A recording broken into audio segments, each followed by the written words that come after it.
Ladies and gentlemen, boys and girls, and bees of all ages, welcome to the Corporate Esports Association Collegiate League of Legends Week 1 matchup between NYU Twisted Treeline Challengers and Ole Miss. My name is Fennec, joined on the desk today by the ever lovely Thousand Eyes, and it's a new experience for us here. Collegiate League of Legends here in CEA. First time we're doing this one, and I'm excited about these two teams. What are your thoughts, Thousand?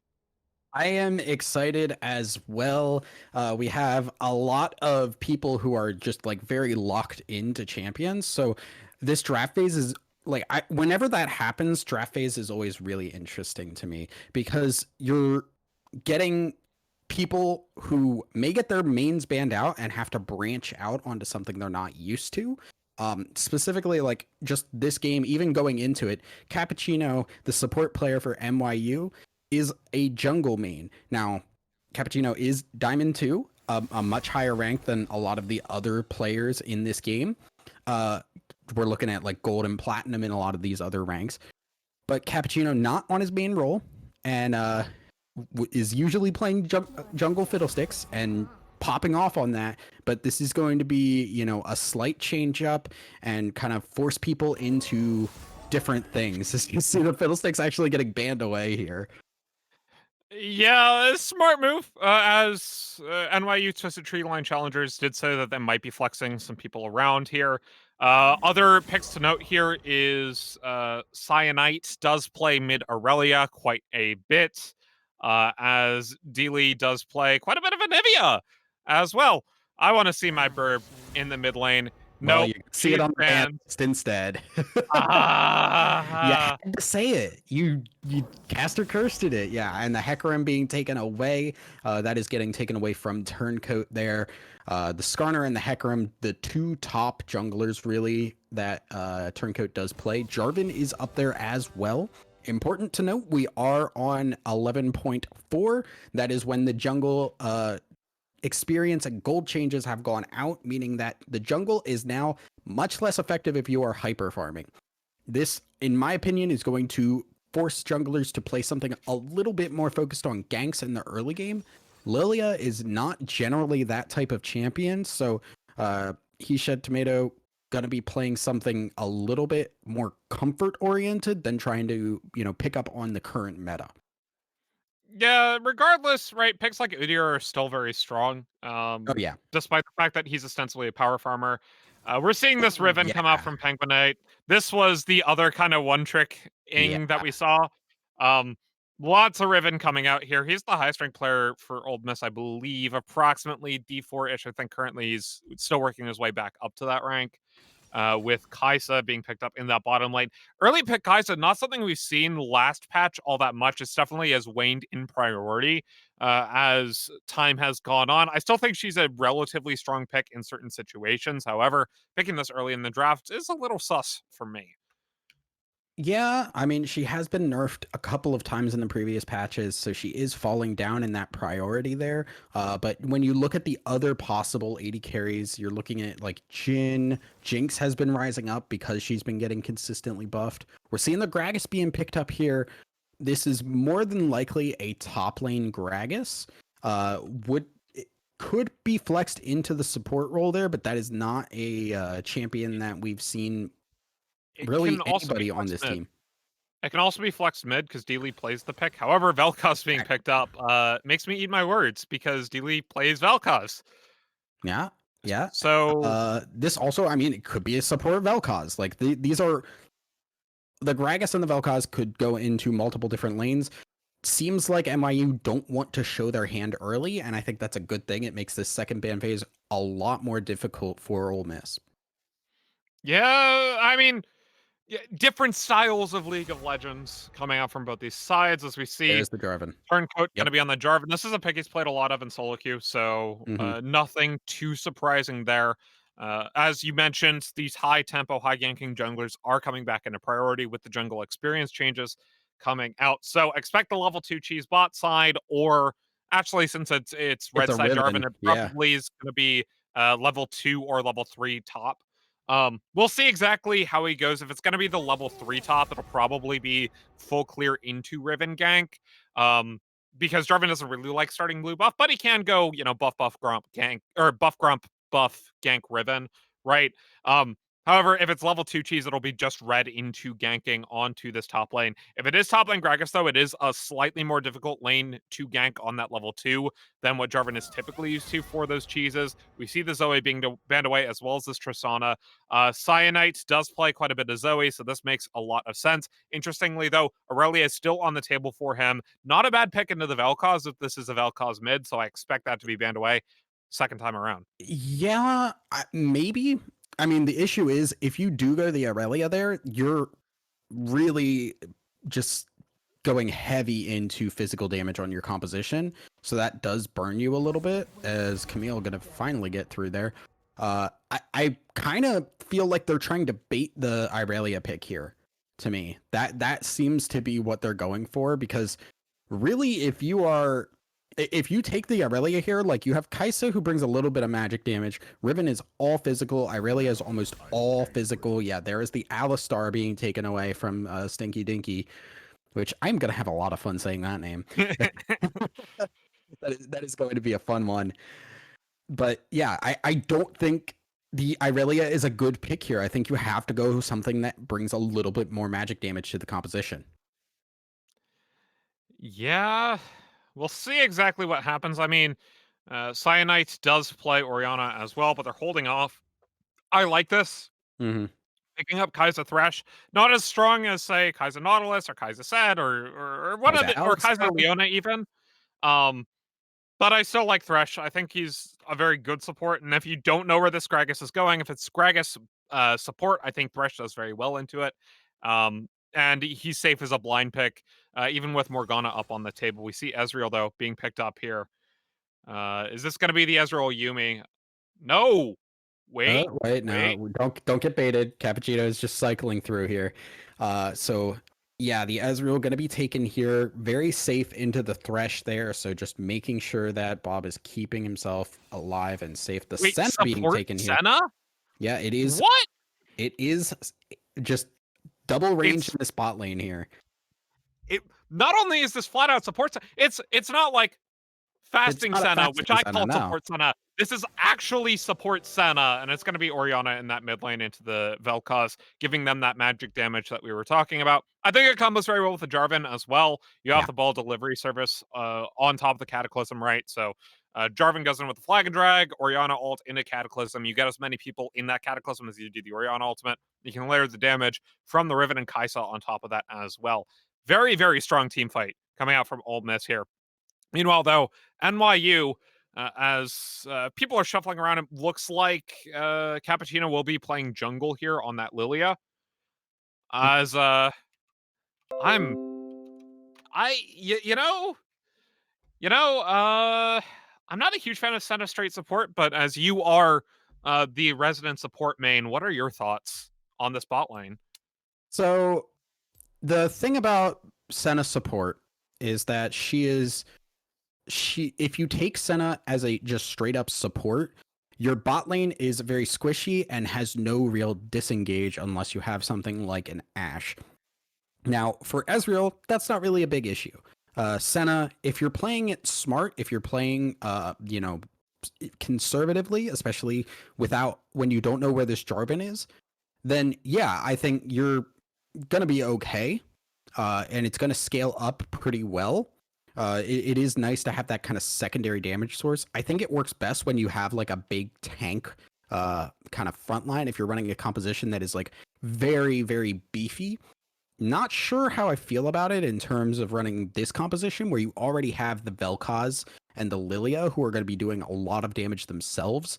I would have rather seen like a frontliner here, like maybe the Leona, maybe something that is, just a little bit more gonna provide space for this Vel'Koz, because that is the thing that I'm looking at this composition and I'm being worried about here.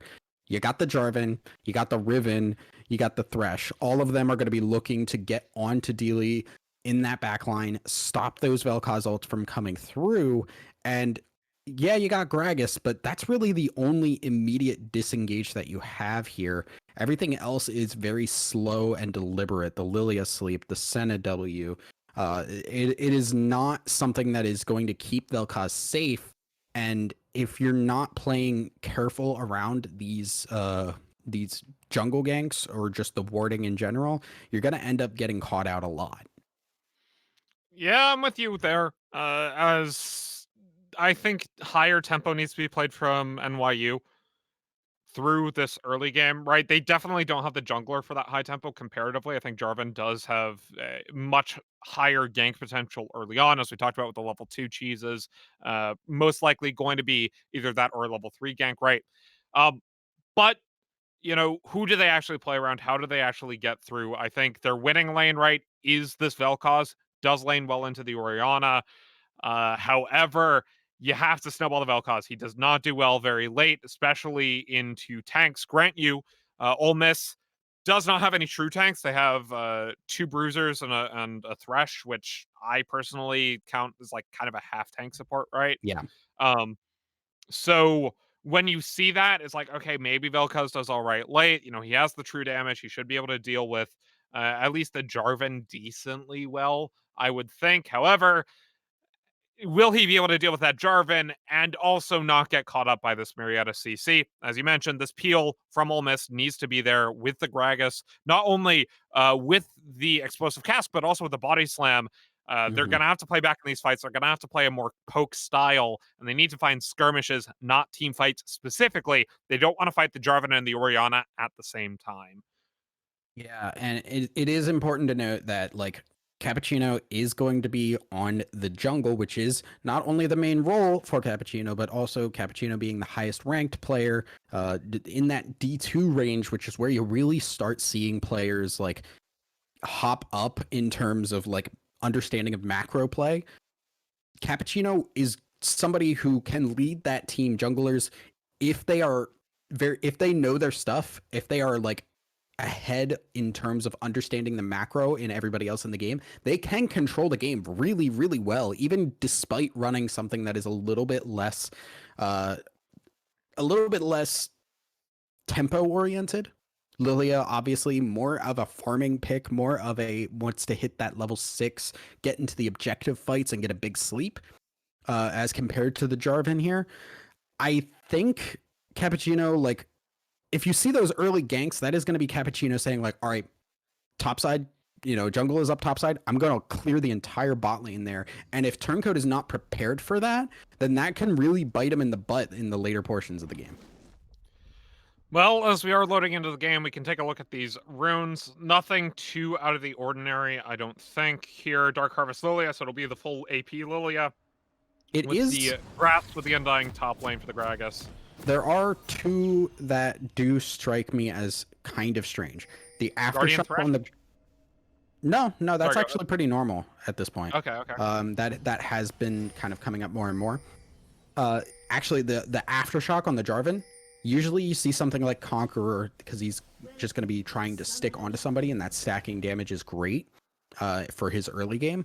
And the Airy on the Orianna, as opposed to the Phase Rush that we've seen a lot more lately, I don't think either of these are straight up incorrect, but they're not what you normally see when you're looking at like the top tier optimal forms of play. That's it. I think Area Oriana does do a little bit better late, but if you're in a losing Yeah, lane, I think the Phase Rush is just much easier to use and be safe with.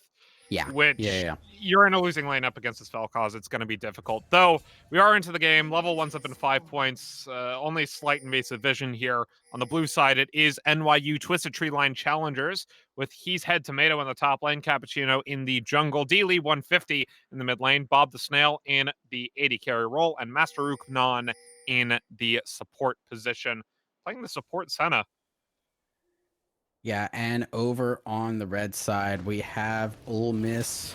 We have Penguin in the top side, Turncoat in the jungle, Cyanite in the mid lane, Vixini on 80 carry, and a Stinky Dinky on the support. Wait, and what? Cappuccino. What is it? Cappuccino's Level just 1?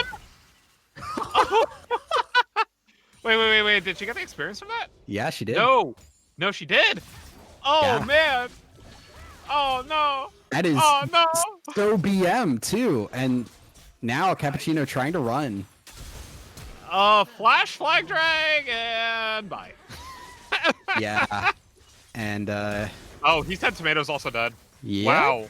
So that was Cappuccino just trying to abuse the elo diff here, and got a little too cocky, got a little too big there, and not only left his team out to dry with the death, but also left the top lane out to dry specifically because there was no backup to help with this Riven here. So that's actually a real big whoopsie from Cappuccino.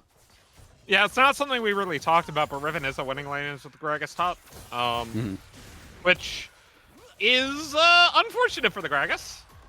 However, you know, when you have Vel'Koz, when you have Riven on a team, neither of these champions really scale all that well to late. So if either team delays, the mid lane and top lane matchups end up flipping, right?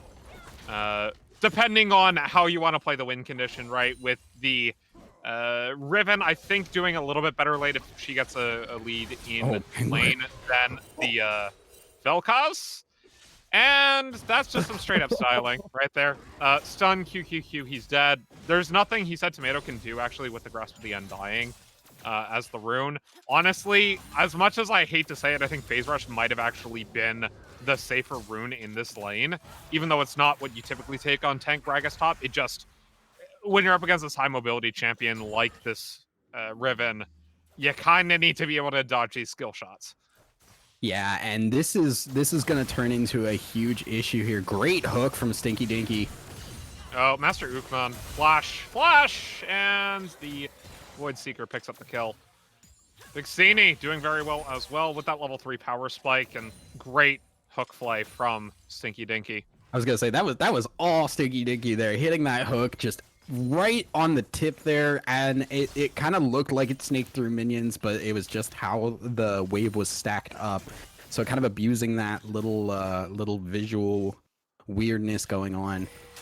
Turncoat finds Cappuccino in the meantime. Dealey's here. Here comes the flashlight from Stinky Dinky! Cappuccino down to 100 health. The knock-up landed from Dealey in the meantime. Master Ukman making his way over. About the Snail, meantime, can't make his way over as he's cut off by Vixini. Oh, this invade feels so bad for the Lilia right now. Turncoat, off that level 1, just starting to out-jungle. He doesn't even need to make these ganks happen. If he can keep the Lilia from farming, he's done his job. Because the rest of the lanes are just winning. Like, Orianna should not be winning this lane, but she's up CS. Yeah, and I mean, that's kind of one of those, like, there is a slight skill matchup in that lane because, like, the Orianna's just a good bit easier to execute optimally. With the Vel'Koz, you have to, you know, get. What is this aggressive TP? Hello? No. Cyanite? No. No, you can't. You can't do Bambi dirty like that. Oh no. Yeah, wow. This is really coordinated play from Ole Miss here. They recognize that the top player in this team is Cappuccino. And when Cappuccino made one mistake, just tried to BM on them basically, and got really greedy, they punished it so hard and kept punishing it. So they are just constantly running this into Cappuccino's jungle, not letting him get anything done. And this Jarvan now 1-0, Orianna 1-0, Riven just able to. He Shed Tomato has no reason to be up this far. He's gonna die. Yeah, even putting in the minion wave, Penguinette just able to win on the trade, and you know, he's had Tomato, knows he's not long for the world, stunned up by the EQQ, didn't even get the there's the third Q. Yeah, and that's just not like it's greedy for the minions there.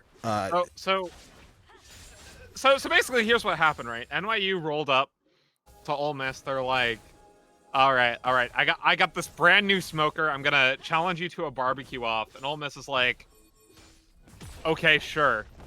That is the weirdest analogy I have ever heard here. But it works. You know, Mississippi's got some pretty good barbecue. Not as good as Georgia barbecue, I will say, but it's pretty good. Anyone like talk about competitions of like barbecue competitions in that kind of way? That's. Look, I'm trying to find a broadcast appropriate analogy, all right? Barbecue off was the best one I could come up with. Yeah, but let's talk a little bit about where this top lane is at right now, because he shed tomato basically just needs to sit at his tower. Like, shove the wave in here if you can, but like honestly, the goal is just let Penguin get the lane into you, stay under your tower, and just farm as safely as you can. Just avoid being in range of this Riven at all. Yeah, did not get that in. That's going to freeze there, and that is a huge problem now for He Shed Tomato. That is going to require Cappuccino to break that freeze to come up there, and we've seen how this is working out here. Cappuccino cannot get over there. Like, Cappuccino doesn't even want to gank there, as you see here. Ooh, got the kill. Nope. Yeah, got the blue buff. So, win? Flash to flash yeah. as well. Technically, Yep, that is technically a win, which is the best kind of win. Hey. But we're looking at, oh yeah, and here comes the poke here. Ooh, True Shock Barrage. Doing a bit of damage, but Vixini and Stinky Dinky actually able to take him back here decently well. 900 gold on Vixini means he'll be able to get a pickaxe on his back. So... And I do want to point out here, without jungle intervention, that lane can favor that Senna Ezreal combo. That is very much dependent on the Thresh hitting a hook. That's why you saw that early game win from Vixini and Stinky Dinky. That great hook got the kill on Master Uknan. But then if you don't get a hook, you're just going to get poked down over and over again by this Senna Ezreal. They're so consistent at it, and they'll heal any trade damage that comes through. So that is really, really tough if you're not kind of all-inning there. Oh, well, goodbye, speaking of an all-in, Cappuccino, no way out of the Cataclysm. Turncoat picks up the kill. And on top of that, right, they've got a 20 CS lead now in the bot lane. Grant you it's going to close up a little bit as they took their recalls, but they also took a plate. So about 200 gold up is the Ezreal over the Kai'Sa. And Penguin playing on the back side of the wave here. This isn't really a great place to fight, as the wave actually favors the Gragas. Pops the explosive cast, but yeah. Riven Ultimate, Flash Q, and goodbye. Yeah, and I honestly, right now, like, that is just not a place you can ever be as the Gragas. Like I said earlier, you need Cappuccino to come up there and break the freeze now. Yes, the freeze is broken. Yeah. The freeze is broken now, but it's because Riven is shoving it into the tower, forcing the teleport. Penguin now can back, not have to burn the TP because Gragas cannot shove it in fast enough, get the reset, and just keep stomping this lane. Cappuccino, it's like you want to help this lane now, not by ganking, but just by getting the wave in a good spot. But even doing that at this point is terrifying, because Riven will blow up either the top laner or the jungler as they go up there. Oh boy. You know, I can't. This isn't even like a rank dip thing. This is just like early game into good team coordination. Stinky Dinky though might end up being his team's first casualty. Flashes out of the way. Bought the snail. Oh! Barely able to get the kill on a Stinky Dinky as Vixini is ulted in, able to pick one back up, but he's traded by the Senna. 2 for 1 in the bottom lane in favor of NYU Twisted Treeline Challengers, and I caster curse that pretty hard. Yeah. Though. Oh no! Oh no! Yeah, Cyanide will survive. Cyanide will survive there, so flash for flash there, and Penguin gonna all in once again. Almost has the Blade of the Exile back up. But yeah, that bot lane there, that is kind of the power spike Ezreal has. Kai'Sa still sitting on the Dirk and the Noon Quiver there, does not have any evolves, does not have the full item completed yet. Ezreal with just the Sheen there, much stronger as a champion at that point. And when you see that disengage there, you saw Master Uknan did flash out of a lot of that damage. That is what turned that fight. They were able to ignore a lot of the damage coming through, and with the Ezreal hitting some of a power spike in comparison to the Kai'Sa, that is why that fight turned out the way that it did. Regardless, though... No. It's the Q. He's fine for now. He's fine for now, but Ole Miss pick up their second dragon of the game. This one going to be the Mountain, as The Cloud Essence Soul Rigger will on be the on the Riven. docket this time. Yeah, I honestly agree with it. Why not, right? Because Triforce isn't as great on Riven as it used to be with these Season 11 changes. So, still getting the Spellblade, but also getting the additional CDR. That's the Essence Reaver gives you, as well as the crit chance. I'll help you scale actually a little bit heavier than Riven used to be able to do. I wonder what the Mythic is going to be, though, from Penguin. Yeah, I don't know. I mean, it could just be the Gore Drinker, honestly. Yeah, she's got Conk. It might be. Yeah. Speaking of Gore Drinker, going to be the build for Turncoat. Yeah, it just feels a little bad for the Riven because obviously no mana, and that is one of the big sells of that item.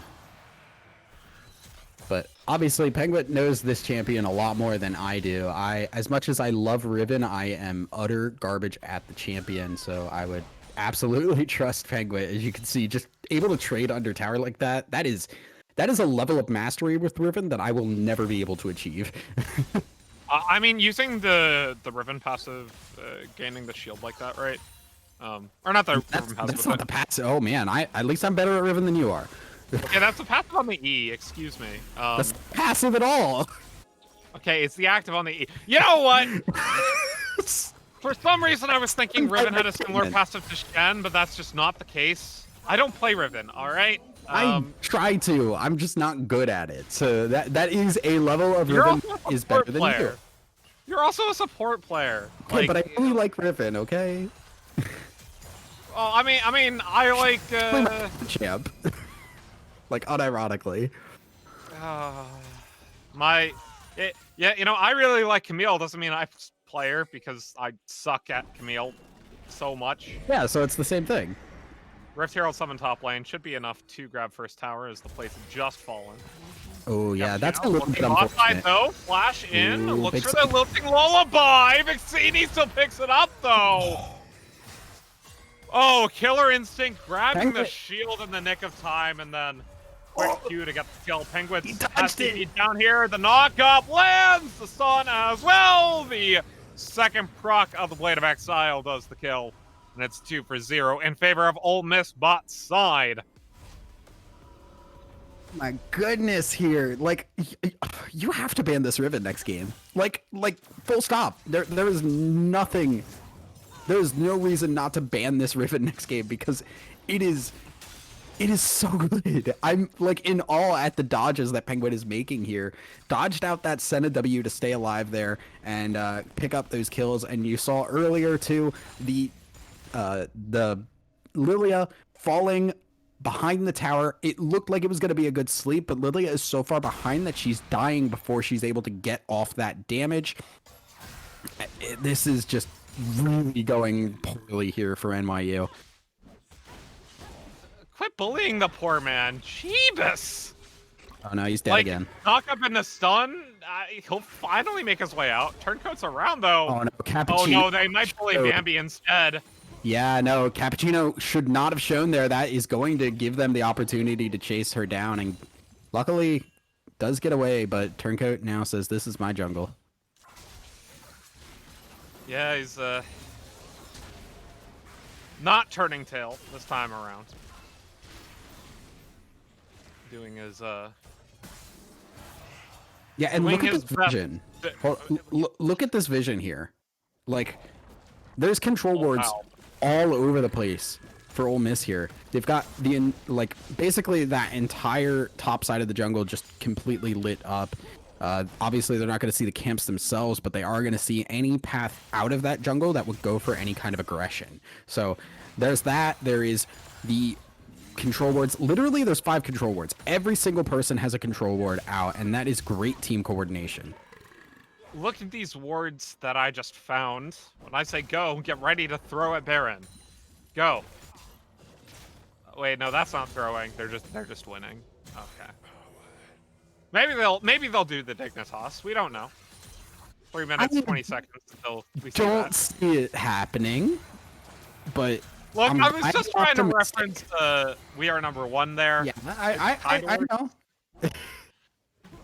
Yeah, you know what's oh well, Riven over the wall, not able to find the knock up in the queue. Finds the stun regardless, though. Has the Blade of Exile available. Gonna get knocked back though. In the meantime, third dragon of the game spawns and is immediately taken. We see a fight happen. No, Life Form Disintegration Ray gets the steal. Hello. As well as a kill onto the Thresh. Here comes Turncoat though. Cataclysm onto 2. Flash out of the way. Turncoat flashes out of his own Cataclysm. In the meantime, 2 for 1. Thus far, Vixini though going in onto Bob the Snail. Barely not able to get the kill, but he flashes over the wall to pick it up. Here comes the Flag and Drag D-Lee. Smite it up. Picks up the Q. Vixini now in the knock-up. True damage almost available for the Vel'Koz. 3 for 1, but the Baron is still, or sorry, not the Baron, the Dragon is still stolen by NYU. They still got some life in them, but they're going to lose this tower in the meantime, bot side, just delaying the game, as it were. Yeah, good fight there for Ole Miss. Obviously, unfortunate they lose the Dragon, but I don't think they're really going to complain too much. That is one Dragon, and with the lead that you have, this is still, like, every Dragon going forward is still more than likely going to be at least favored to go to you. You have control of the map right now, and you're getting more gold in the pockets of the Kaisa, which is great because you don't want to have everything in the Riven basket. You don't want to put it all into one champion. If you have the gold spread around, it makes it hard for the rest of that team to try and take advantage of something. Yeah, she's now 800 gold up on the Ezreal, has the Collector completed. So it's gonna start collecting some people, sitting 5 and 1 after that fight. Just makes it sound a lot more ominous there. I mean, describe it as collecting people. You collect the kills. You know, 2 things in life are certain. Why does that sound less scary? Two things in life are certain. Death and the Collector. It's just a play on the passive for Collector, I'm sorry. Regardless, Bob the Snail almost collected, but Vixini, caught up by the Lilting Lullaby and Life Form Disintegration, is taken down. In the meantime, that was some BM. That was Vixini now getting a little bit too big for his britches. He wanted the extra gold from the Ezreal. Yeah, no, he absolutely did, and just thought he was bigger than he was, and there were 3 people there ready to give the Kaisa a nice big hug. Indeed. Luton's Echo, not Luton's Echo, excuse me, Luton's Tempest, now on Cyanite, as well as dealing. But He's dead again. you know, this is like that one meme with the sofa, and I'm not going to explain that anymore because anyone knows what that means. Not really broadcast appropriate. Explosive Cask was used, but Penguin is a little bit faster. By a little bit, I mean a lot. He said Tomato falls. Yeah, not a fun time if you're the Gragas player here. And once again, it's just like a lot. He shed Tomato is just pushing and pushing and not respecting the lack of vision in this jungle area here. This does not that area does not belong to you anymore. That tower is gone. You have no vision. You cannot risk pushing up that far when you're just so far behind. You have to assume that it is not your jungle anymore. The 20-minute Baron, so you know how I said, you know, get ready to throw at Baron? This might be the case. Here comes Cappuccino. Nope, Baron's taken. Goodbye, Lilia. Life Form Disintegration, right? Gonna be stopped by Stinky Dinky, but it's gonna be 1 for 1. In the meantime, Ezreal though with the double kill. Turnco going in, and there's the damage follow-up from Penguin. Now Bob the Snail taken out by Vixini. In the meantime, he's had Tomato, last member of his team, alive. Goodbye off the respawn. Double kill for Penguins. It's a 5 for 2, and the Baron goes over to Ole Miss. Yeah, Cappuccino flashing in, trying to get the steal on the Baron, unable to do so, and the fight afterwards, it was kind of looking okay. It was a good Life Form Disintegration Ray, but the damage coming out from Vixini is way too much. If this were a slightly more even game, that would have been a very good fight for NYU, but they're so far behind at this point that it just does not matter. Yeah. So 1,000. Mm-hmm. Have you ever had good Southern barbecue? I don't really know if I can answer that question. I've never been to the South. Shame. Barbecue is really good down here. I mean, I can believe it. I just, you know, that is a bit of a drive for me. Hey, look. I'm just trying to make conversation here. Make light of the fact that Old Miss has rolled out the smoker and decided that they are gonna smoke NYU today. That's on the menu. Barbecued NYU. Getting them hickory chips in there.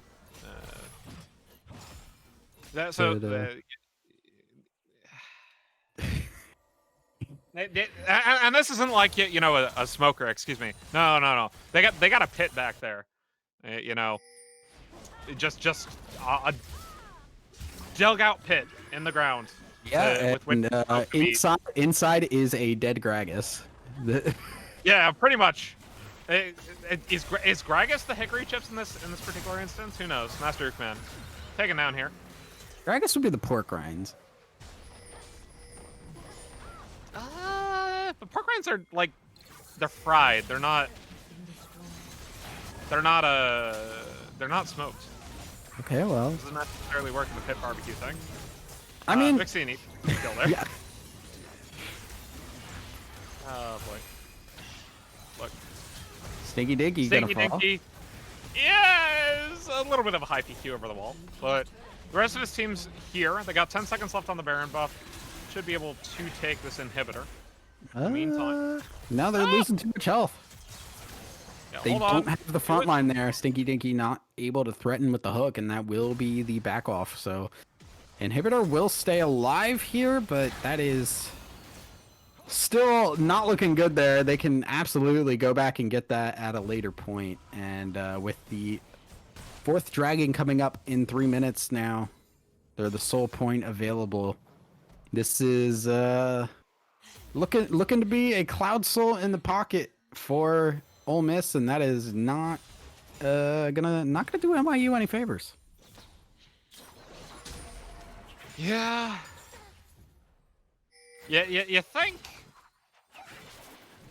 maybe next game they play the level 1 a little bit safer on the Lilia, and it turns out slightly better for them.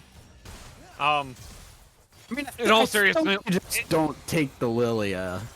I mean, you don't let the Riven through. Because honestly, the level 1 play did hurt them a lot, but what was the nail in the casket was the fact that top lane lost so hard as well. If one of those things did not happen, this game would be a lot closer. Indeed. However, for the time being, you see this push in 2 waves happening. Mid lane, you got 2 people pushing, and top lane, you got 3. Not necessarily a split push, as Vixini actually flashes out of the life form disintegration, right? They still take that tower, and they're back onto this inhib. Without Baron buff, and without a minion wave, actually. Cyanite, down a half health, has to be careful. Turncoat and Vixini, though, they want to find this mid tower, and the Gragas ultimate is slightly too far forward. Vixini taken away instead of brought towards the Gragas. Okay, so this is actually a weakness of Ole Miss's comp. They are very bad at sieging. All these champions here, not super long range. Orianna being the longest of the ranges there. And, you know, 3 of them being essentially melee. Thresh, technically ranged, but for all intents and purposes, is a melee champion. And, Turncoat. Caught in the lulling lullaby, but he's able to flash, should be able to flag and drag out of the way. In fact, does. TP being channeled in the meantime. This one from the Riven. They're looking for the flank. The stun on a Cappuccino is the second proc of the ultimate to pick up the kill. Turncoat in the meantime finds a flag and drag and Cataclysm onto D-Lee. Here comes the Kaisa into the backside of the fight. The Jarvan has fallen, but that's the only person from Ole Miss who has gone bye-bye. He's had Tomato, lost one of his team alive once again, 4 for 1 for Ole Miss, and they should be able to close out the game on this push. They have the wave. Death timers are not great for NYU. Yeah, and what a game from Penguin there. Making the play to end this game with that TP is Keisha Tomato will fall. Honestly, like big props to Penguin here, just completely controlling all of this game from start to finish. And these TPs, these fights, everything was just complete domination. And if I don't see a ribbon ban in this next game, I am going to be very concerned. Yeah, that Riven, extremely good this game. Turncoat, I also want to give props to. Obviously, that level 1 play was kind of less so, there was more a mistake from the Lilia, but it takes a lot of good thought to punish that play. And on top of that, we could talk about this Kaisa, because even though she started losing lane just off of a single gank from Turncoat, took that into a win, now 10-2 and 6, second highest damage in the game for Vixini, but once again, you said it. Penguin, the story of this game on that Riven. 11-0 and 3, 19,000 damage. Whew. Yeah, that is a lot of work done, and you could see it in that TP play at the end there, was just came in and just obliterated this Ezreal and this Lilia. So, I mean, I don't know what more to say. I mean, I think most importantly is banning this Riven next game, and also keeping He Shed Tomato, keeping that wave in check and making sure that the jungler is there to help out if that wave gets in a bad spot. That is kind of what snowballed it from a bad situation to a horrible situation. Indeed. That said, though, we're going to take a quick break as we get ready to go for game number 2 of this best of 3. Don't go anywhere. We will be right back with more of the Corporate Esports Association Collegiate Winter 2021 League.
Welcome one, welcome all, and welcome back to the Corporate Esports Association Collegiate Winter 2021 Week 1 matchup between NYU Twisted Treeline Challengers and University of Mississippi, also known as Ole Miss. My name is Finnick, joined on the desk today by the ever lovely Thousand Eyes, and we are into game number 2. This time, Ole Miss going to be on the blue side with NYU on that red side. You said it. They want to see the Riven ban. Are we going to see the Riven ban from NYU this game? First ban is Fiddle. Yeah,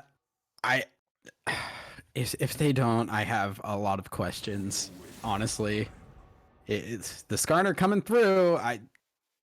I'm gonna cry on broadcast if this Riven is let through once again. Just let my bird through. I just want to see No, it. sit in the corner. Think about what you've done.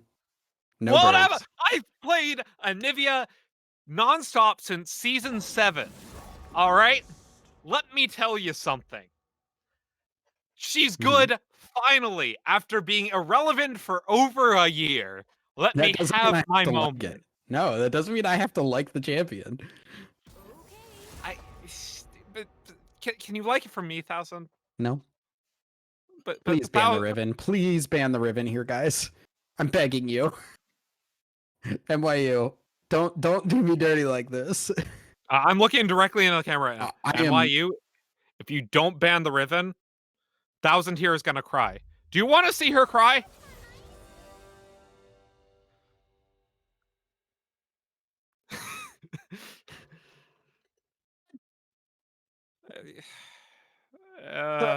I'm gonna bank on this first pick Riven coming through. Honestly, yep, there it is. You made my girl upset. Oh well, there's the Aurelia at least. Yeah, that is gonna be the mid lane Aurelia there. So yeah, but you made my girl upset.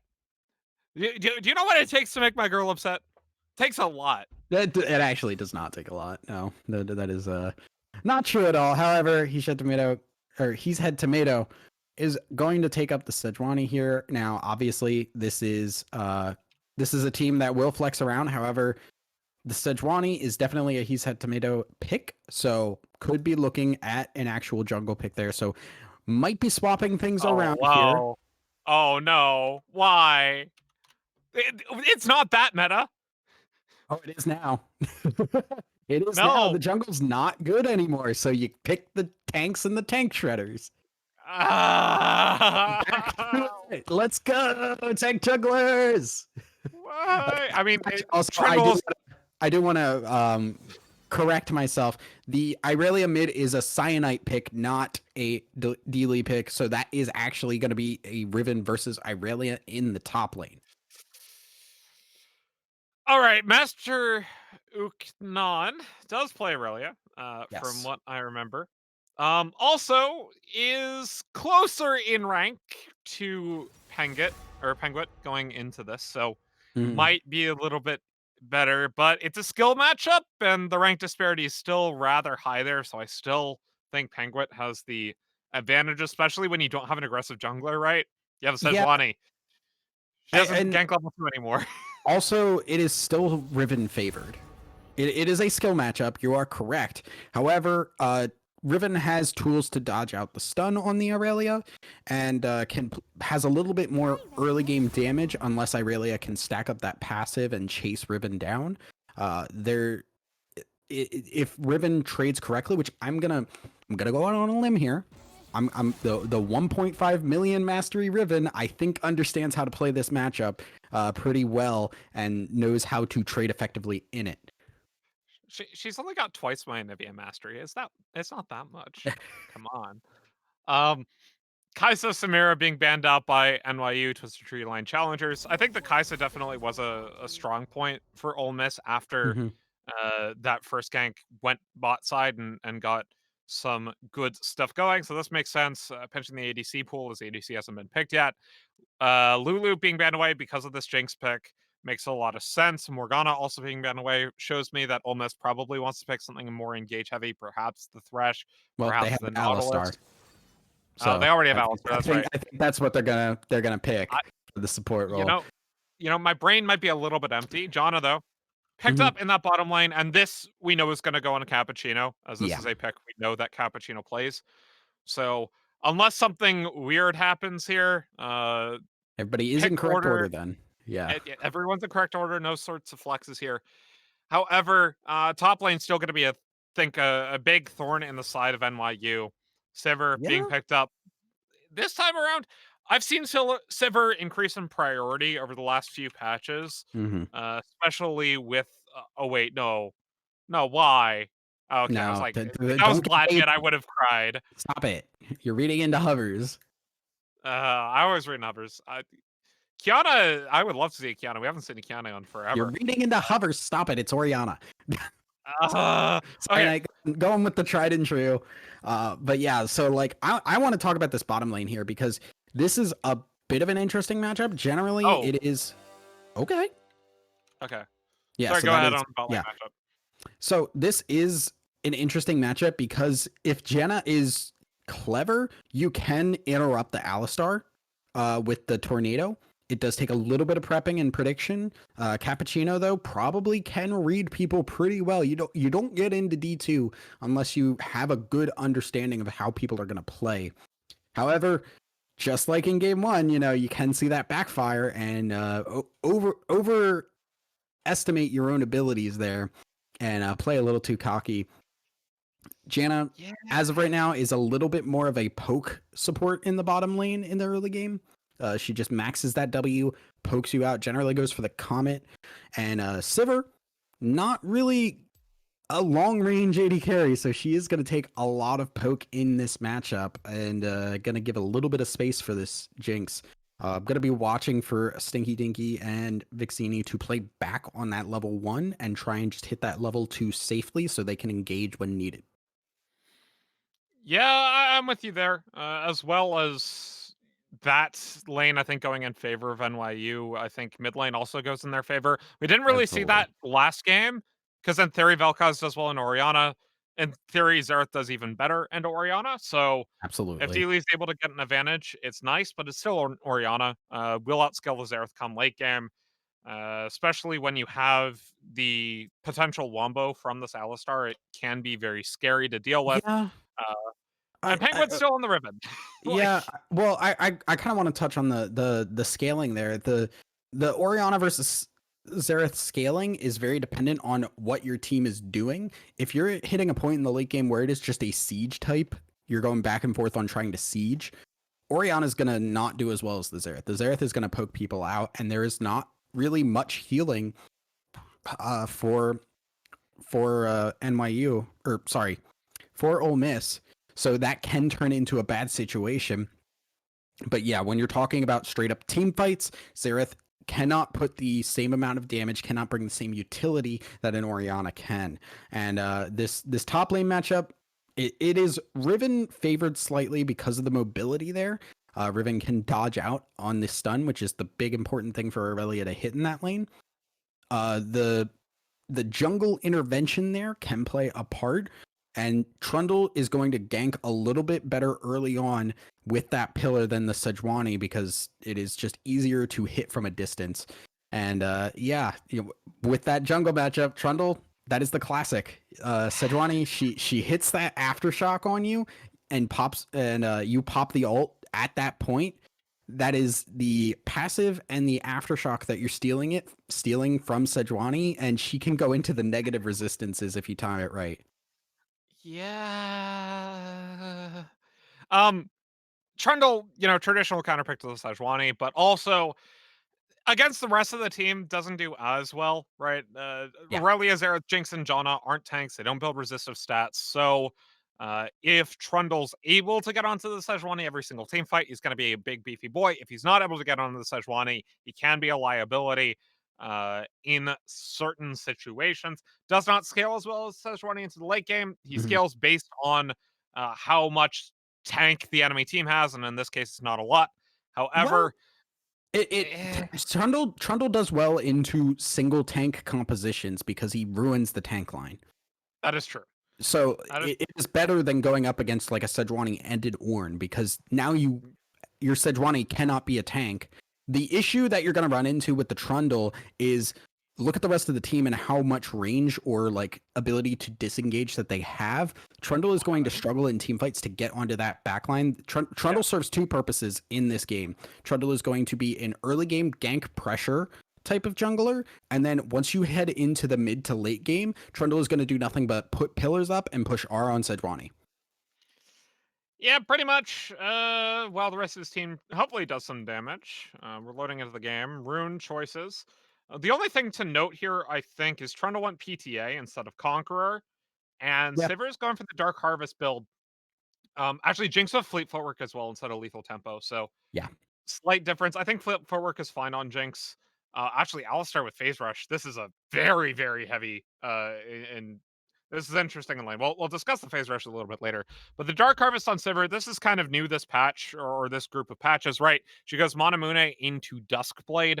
This is Yeah. something I saw last night while I was casting for UJL, and it's a strong pick early, doesn't do as well late as the full crit Sivir does. However, you don't necessarily have to build that, right? If it's like, okay, lane's not going as well as you want it to, you don't. You can build an Essence Reaver, build crit Sivir, and call it a day. It really depends kind of how these first couple levels go, whether or not she's really going to build in towards that lethality style. Yeah, it is much more poke heavy oriented type of build, and it can be very obnoxious. It'll be a good counter to that Xerath, just kind of poke for poke there. It is really, really annoying how much damage that Q can do if you do get ahead on that. And yeah, it looks like the scaling just is gonna fall off super hard. And now, oh no, he said tomato. No. He has flash, just save it. What? All right, Penguin. Another carry game. Let's go, buddy. Oh. You said Tomato had flash. Penguin had already done 3 Qs. Yeah, well, I mean, the counter flash was going to come through. I think the thought was, though, look, I agree with you, but I think the thought process was that if I flash, he's going to flash after me, and then there is going to just be the same outcome there. Regardless, Penguin going to get the extra longsword in the early game once again. This time donated from the jungle. He said Tomato has a little bit of a habit of giving those over, but we'll get started on the jungle on time. And Junglers, sorry, go ahead. Pretty standard starts here, and now Penguin really going to be able to just bully this Irelia hard here. What the heck was that? She's down to 200 health. Has to pop Corrupting Potion immediately. Like, Jeebus. In the meantime, though, junglers going to both start full clear blue side. Pretty standard starts from both these junglers. Gonna get Scuttle Crabs on the opposite side of the map. Maybe we see an early gank coming of the Trundle towards that mid lane or towards the bot side. Regardless, though. Yeah, and look at how much Cappuccino is capable of just pushing off this lane here. Stinky Dinky did take a lot of damage here. They did get zoned off and did not get all the experience there. That is the opposite of really what you want to see in that. Sometimes with Alistar level 1, you just have to sack that. If it is a ranged champion, you're just going to run into too much damage. And if you take too much damage in the early levels, you are going to basically accomplish nothing on that level 2 because you've taken too much. Yeah. In the meantime, though, lane's looking fairly even. Orianna, though, with a slight CS lead over the Xerath. Not what we necessarily expected, but it is the result regardless, as Master Oofman just keeps on getting chunked up by Penguin. He's only got 1 charge left on the Corrupting Potion, as Penguin actually has no regen outside of the Conqueror for himself. Yeah, they still winning these trades real hard here.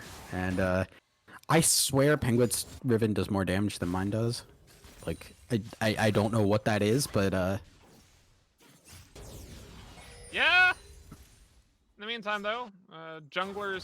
Sejuani gets 1 extra camp before Scuttle. Makes her presence known topside. Penguin's way too slippery to deal with, even with the Aurelia. You need to have fully stacked Ionian Fervor, go in, get the Permafrost, and then maybe you can kill the Riven, right?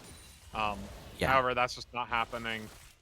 And Trundle's going to go ahead and finish clearing his bottom side of the map. Sejuani not going for the Krugs here instead of opting for the back grabbing Ruby Crystal. And there's the dodge. Is this going to be? Yep. Yep. Flash. Yeah. And that's kind of what we talked about too, with the ability to dodge. Ooh, Bob the Snail though. In trouble. Ignited up. Might be able to turn back in with the zap. Cappuccino was able to trade some damage down on a Vixini, so all in all, this will be even across both AD carries. Heal did get burned in excess though, so a little bit more used to stay alive. Stinky Dinky wants to possibly go in here, but yeah, we'll just get poked off it. But yeah, that's kind of what we talked about there. You can see every time Penguin is just dodging this Irelia stun, keeping that E up to make sure he never gets stunned up. That is a lot of experience. There's that engage you were talking about. Cappuccino, though, able to flash out of the way. Still taken down by Sever. Ooh, the BM cowbell. Is it really BM if it's expected? I mean, it is. Oh, goodbye. Why? The Ribbon's level 6. Wait! Oh! Oh! Oh! Overestimating! Overestimating! Hello! Ralliant picks up the kill. Shut down 450 gold going over. Yeah, and that came because not only was Penguin tanking the tower, but Irelia had the resistances from the W charging up there, so was taking less damage. The turret was dealing all the damage that was needed, and Master Ignan just kind of gets a free kill there. Still behind a gold, by the way. Yeah, no, this is still going to be a rough lane for him because you're seeing how hard it is to trade into this Riven, but that is at least a little bit of a respite there for Master Uknan. And a Vamp Scepter, which is really nice to have early in this particular lane, as Essence Weaver is going to be the first start for Penguin. Sivir currently sitting on a Caulfields as well. So, not a tier. This might be the Essence Weaver start, actually. Instead of the Manamune. Manamune into Dustblade start that is really common on the Dark Harvest Sivir. In the meantime, though, Bob the Snail picks up a Scuttle Crab for his team. Definitely not moving at a snail's pace with the Jinx passive. I thought that one was perfectly valid. At least react. I'll give it to you. I'll give it to you. Okay. Cool. Bot side, though. Sejuani trying to get some stuff on the Turncoat and Stinky Dinky, who are invading. This is a 2v3 right now, but the Sivir's moving over as a Cyanite, who has the ultimate. I don't know if they can take this here. On the John Q, they can't take it. Oh, the knockoff. Here we go. Vixini taken down. Or, not taken down, taking the kill, excuse me. And blue buff goes over to Turncoat. Right at the Arcane. Pops in the meantime, but Command Protect keeps the Alistar alive. Yeah, it got a little hairy there, but He's Head Tomato had no backup there and was getting run down. That target selection was on point. They made sure that everyone was hitting the same target, while on the side of NYU, they were all split up trying to hit different people. And trade of ultimates topside. They actually get the stun, the reset on the Q. W forward. Oh, never mind. Second proc kill. You know, good night. That is a game of chicken there with the W on the Irelia there. It needs to be used when Penguin is trying to engage on him. If it is used early, then Penguin just waits it out, and then once it is done, that is going to be just Irelia getting obliterated. And we saw that there. Penguin once again showing mastery on the champion, although TP coming in from Cyanite, coming in with Command Dissonance, has the Shockwave available. Bob the Snail, not level 6. Neither is Cappuccino, so they can't disengage. Flash forward! Shockwave only onto 1, though, as Penguin has TP'd in! That is a dead Jinx, a dead Janna, and soon to be a dead Sejuani, although the Aftershock did proc. TP play coming in from these solo lanes for Ole Miss as Trundle has finally hit the subjugate timing. Oh, Penguin, I don't know if you want to take that. Yeah, we'll get the flash, though. Damage coming down on Cyanite, though, is really not fun. And destruction. Lots of damage, really. Yeah, okay. This game, I'm getting a lot of deja vu because Penguin's getting a lot of early kills, the TP bot lane to bring that lead elsewhere, and now... Okay, fire earlier. Yep. Subjugate used there. Not exactly sure if that was worth it, but I feel like Turncoat was running out of health there, so that may Yeah. have been needed to stay alive there. It does, I believe, yeah, giving that health over, and it's 100-second or 110-second cooldown. It's not too bad. We'll be up soon enough. Essence Reaver though completed on the Riven. yeah, half of that healing comes immediately, so that is definitely worthwhile to use and to make sure you stay alive. With this Rift Herald being soloed out by Turncoat as well, if Penguin's able to get this next plate, this will be first tower. Penguin, going for on a Master here. He said Tomato around, has the Glacial Prison available. Stun does not land from the Aurelia, though. Penguin has Blade of the Exile. That is not flawless, and goodbye, he said Tomato. Master Ookman, soon to fall as well. Double kill in the 1v2. And Riven outplays the enemy. That one was just a stat check. I'm not even calling that one an outplay. Like, this is just dirty. Why did you not ban the Riven, guys? You know, sometimes you feel like, oh man, we can just run that back. They're like, Riven wasn't the problem. No, Riven was the problem. I mean, Riven let the Kai'Sa get ahead last game. This time, Vixini getting the leads on his own with the Alistar. So, not needing the Riven as much, but still. Look at this proxy! After the Rift Herald went top, took first tower, got the second charge, the proxy comes in from Penguin. They'll be able to pick up the second tower at 11 minutes. The this is T2 going worse than the top greatest. side. Yeah! I mean, that's what happens when you take a high-skill champion into another high-skill champion and you just... I mean, this isn't even a flame. You're just a lower-skill player. Why take the skill matchup instead of a neutralization matchup? Like, you knew this Riven was coming. Just play Karma or Shen or... Malphite. Malphite is a champion that Master Uknam plays. Yes, it sucks playing it early. Like, you still lose that lane, but you're still so much more effective come the mid-game there. And it would work really well, honestly, with this composition. It would, at the very least, bring Peel for this Jinx. Yeah, and this isn't even a flame towards Master Uknon. It's just like one of those cases where, like, I've played mixed strength as well. I played, you know, me being gold up against like D1, D2 top laners. And it's like, it sucks. I gotta play Karma into their Aatrox, but I'm gonna play Karma regardless. Oh man, and the Smite Steal happens. Yes. And the other thing too is, even if they were similar ranks, I would still say that you'd want to take the neutralization matchup because of the level of skill on this champion here. Like, Penguin is gold 1. Like, if you had another gold 1 player going up against this Riven, I'd still say you take the neutralization matchup because Penguin is really good at this Riven. 1.6 million mastery is a lot of mastery, and I think anybody going up against this on unless they have the same amount of mastery on the champion, you are going to struggle. It's just struggle bus all the way down. I think we've harped on it enough. Draft mistakes aside, it is week 1, so these matches don't necessarily have that much impact, although in a Swiss system format, it does determine your later matchups and how easy or hard your path to playoffs is. As that kill goes over mid lane. Vixini needs to run. Yeah, he's got Spell Shield. Yeah, good Spell Shield on this effort. Turn, flash forward, boomerang blade, auto attack. Bob the Snail, not excited. Vixini cutting him out, and goodbye. Super Mega Death Rocket.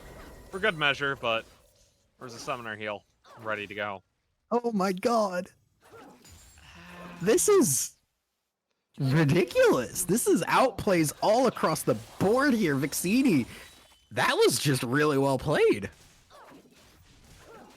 Honestly, Ole Miss stomping NYU harder than Fnatic got stomped in the first couple weeks of LEC. Although Fnatic's making some runbacks, perhaps, but I guess they're getting stomped harder than CLG has been since lock-in. For the NA fans out there. I personally am a Pobelter fan. So I picked him up in my fantasy league. The fact that they're not starting him and instead starting RJS makes me cry. And What makes I you think cry more, the Riven getting through this game or RJS starting? RJS starting 100%. Because I got emotional investment in my man POB. Like, I thought he was top 1 or top 2 players on that team, but apparently due to some management level stuff, he just got relegated to the academy roster this season, which I'm not a fan of. I think he's still probably top 5 mids in NA. So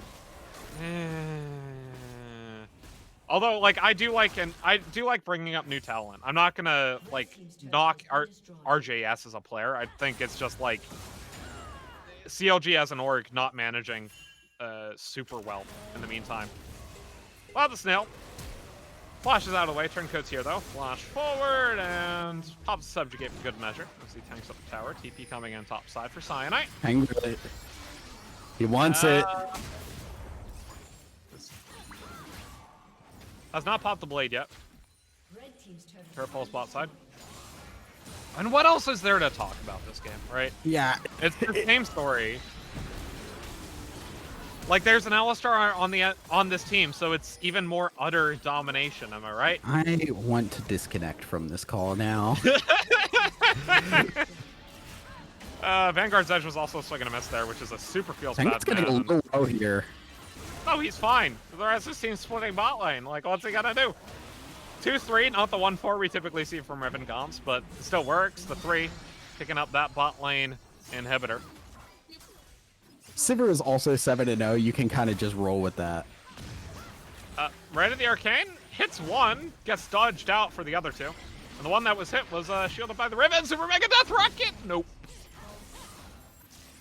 Sorry, bruv. I mean, it's a 4v2 right now, but... There was a missing ping there. Cyanite! Oh! Fully charged Q. Okay. Okay, it works. It works. Nope, that is game. Oh, that was the GG call. That was an FF. That was FF. You got juked out so hard, you quit the game. But, yeah. A quick 2-0 there from Ole Miss there, looking real good. We came into this thinking like, oh man, NYU, they have a D2 playing for them right now. Like, this is looking a little bit iffy, but Penguin just putting the backpack on and saying, "Get in, kids, we're going winning." And yeah, gonna take this in a swift 2-0. Probably one of the quicker series we're gonna have this season. Yeah, I am in agreement. I feel like, generally speaking, week 1 matchups can be a little bit difficult to gauge teams on, especially in a Swiss format, right? Mhm. As we get on further in the season, the matches will become closer, as is the way when you play Swiss. However, I don't think there's much more to say about that match other than Penguin MVP, obviously, and GG go next. I think NYU maybe have to go back to the drawing board of how they want to play against these types of matchups. I think they also need to figure out like what they want to do as a team, because I don't think having a team that is flexing your roles around is going to work long term. You want to have somebody who is competent in their position, understands their role, because if you're trying to put somebody like, okay, you're going top lane this game, and oh, now you're going jungle, like you're really spreading your skill sets thin, and it's much better to focus on like, okay, I am just jungle. I need to know jungle matchups. I need to know like, you know, jungle pathing and things like that. You're trying to spread yourself way too thin if you're trying to do it otherwise. And that should be it for today as we go ahead and finish our first week broadcast. It was a time. Week 1 shenanigans are always fun and interesting and exciting. Next week, I'll be back with another corporate match and another collegiate match. Corporate match should end up being a best of 3 next week. Just making sure that we have everything good to go with the schedule. That said, though, congratulations to Ole Miss on their victory, and for everyone here at CEA Admin's production team, our producer Brennan, and everyone else in between. My name is Funek, My name is Thousand Eyes. and we'll see you next week.